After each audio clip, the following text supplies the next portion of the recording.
Do you believe Phillip Fulmer created the Lady Vols mess? Yes, no question. Bad, easy hire. The other option is no, he tried his best. John, where do you stand on that? Because I think it was, in retrospect, a bad hire. I thought it was an incredibly easy / lazy hire. I got to go with the 65% that say this is Phillip Fulmer's mess, and it's called the Lady Vols. Well, I mean, but he balances. If you really want to blame him for this, and he did make the hire as AD, and you want to blame him, you got to balance that with whom he hired as football coach. Kind of balance that out. He made a good hire in football, right? Dave, you can laugh now. I'm kidding. Gotcha. Okay, I'm Well, not he was serious. okay. He just needed more time. Old Bullethead had it. He had it rolling. Yes, the Coneheads will rule the SEC at some point, but not right now. When Phillip Fulmer made the hire, he said he consulted. I checked with the girls. Yeah. He actually referred to them as girls, He which did was not. Did he yeah, really? yeah, he did. That's a He was lie. referring to Tennessee's female administrators, Girls. the girls. I checked with the girls. Yeah, And so I called the skirts, and they're all for it. Well, I mean, what are we in Mad Men all of a sudden? like it's like, I got the girls to come out of the kitchen and make a hire for me, and they came up with Kellie Harper. Did anybody And think that was sexist at the time as we display a picture of Molly Miller on our video platforms? Did anybody think that was sexist at the time, John?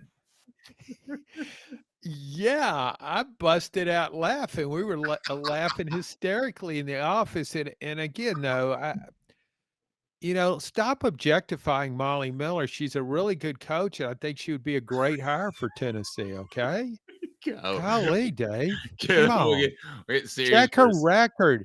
Check the record. So I don't know whom Fulmer would have hired. Maybe he would have found a former girls basketball coach at a high school in Alabama, maybe in the Gadsden area or something, and hired her. But yeah, I mean he's the one that made the decision, so he gets credit for it. Well, and at the But he time hired too, they had to let him make the decision because he was flirting with the NFL, if I recall correctly. Used to be his go-to for contract raises. That your characterization of that whole era is really not very accurate, Dave, because if you remember, Tennessee got with him, it wasn't just AD, he was doing two jobs. He was coaching Tennessee's offensive line, blowing a whistle at practice, and dressing like he was a football coach all the time. So it was kind of a 2-for-1 deal and save money. No, but back then, the administration, again, don't think of it just in terms of AD. I mean, the home administration was a joke.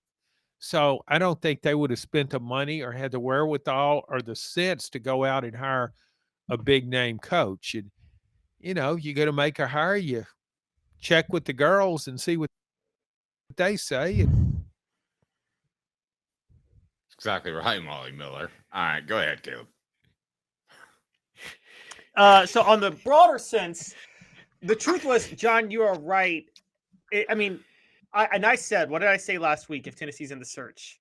And I trust Danny White not to do this, which is don't cave to the Lady Vol mafia contingency that has these unnecessary, unreasonable demands that say, we're the Lady Vols and you have to do what we say. They treat the program, they're going to derail the program the same way Notre Dame football's been derailed because Notre Dame has this insistence that they do things a certain way. And that's why they haven't won a national title in 35 years. So we all knew from the start, was Phillip Fulmer ever going to be the type of AD that would stand up to a contingency like that within his own program when Phillip Fulmer just wanted the job to begin with and was going to do whatever it took? So my question is, I criticized John Currie, the hire from the start. I thought he deserved to be fired. I mainly criticized him because I knew he was a puppet to Jimmy Haslam. And when you're a puppet to an incompetent egomaniac and terrible businessman, I think then you're athletic, then you're not going to do a good job. And that's exactly what John Currie was. So the removal of John Currie wasn't bad, but Fulmer's legacy, he ousted John Currie, ousted his way in to get athletic director, tanked the hire of Mike Leach, by the way, to do it, to get Jeremy Pruitt, and then made the last thing he could maybe have hung his hat on was hiring Kellie Harper as the women's basketball coach, and she didn't work out. John, does this horrible failure of a tenure as an athletic director at this point almost outweigh his coaching success on the field? I think your critique is pretty harsh. I mean, you're forgetting the fact that he blew a mean whistle out there on the practice field, and that coaching jacket and shorts outfit with the baseball cap, it just doesn't get much better than that. So I think he presented a fine image for a major university administrator. No, you're right. I think in the end, I mean, you also got to remember he won a national championship as football coach, but he also was running the program into the ground, the football program in the ground. He just wasn't getting it done anymore. So you coupled that. You're talking about his head coach, not AD. Sorry. Yeah. Yeah. And then his AD, well, I mean, he didn't drive it. He drove it straight to hell. Would you want to have Conehead on your resume as a hire? No. And let's be honest, he made the Jeremy Pruitt hire. We know this, and John, you know this better, and John and Dave, y'all know this better than me. There were better candidates that would have taken the Tennessee job during that time period. Fulmer hired Jeremy Pruitt because he wanted to make sure that he hired a coach that if that coach had success, the credit would come back to him. That was the whole reason for the Jeremy Pruitt hire, wasn't it? Well, I think, in fact, some people thought he didn't want to hire a coach that would upstage him, and boy, you could say that he overachieved in that pitfall regard. Yeah, he avoided the pitfall of being overshadowed. I don't think that Phillip Fulmer was going to be able to hire a great coach at Tennessee in football because he was a football coach at Tennessee. I don't think anybody would want to walk into that scenario. Well, but it's not like it's not like being hired by Nick Saban as Alabama's football coach. I wouldn't want to do that either because I feel like I'd always have to live up to him. And he'd be looking over my shoulder. I wouldn't want to. He got fired as his last official appearance as a football coach was getting fired. Fulmer? Yeah. Yes. And he also reached out to try to get the job when the coaching search became a disaster in 2017. We found that out through the leaked emails. He reached out to John Currie to try to get the job. I'm here for you. I would certainly like to find the temp agency that placed him with Tennessee's athletic department. Hemp House, the premier hemp dispensary online with a wide variety, great selection, and strict standards to ensure you only receive the best in CBD or Delta products. Go to hemphousechat.com, hemphousechat.com, or use the promo code HOOK. That's hooked for 10% off. I think only the really, really educated fans will look back the way we are. And there's a lot of those. A lot of those are on our channel. And I think they'll kind of look back at it and be like, was all that really worth it? That national championship was nice, but after that, it went downhill quick. And then he had an influence on other programs.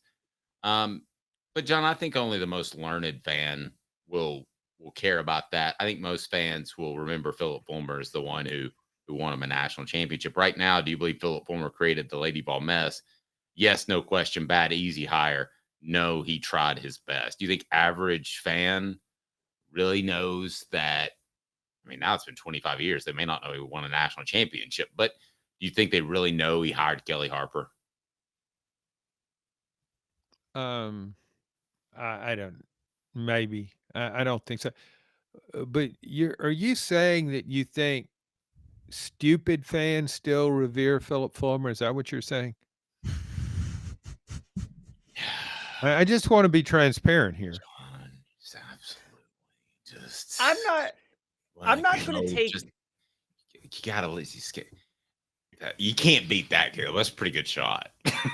That was a fair. Sometimes you gotta just move on. Well, maybe I'm not going to take away everything from what Phillip Fulmer did. I mean, he did whatever you say, he was smart enough to name David Cutcliffe his offensive coordinator in 1993. I mean, I'll give him that. And so, but I mean, the reason I bring that up is because people want to talk about all he's done for the university, that he committed himself to Tennessee, whatever.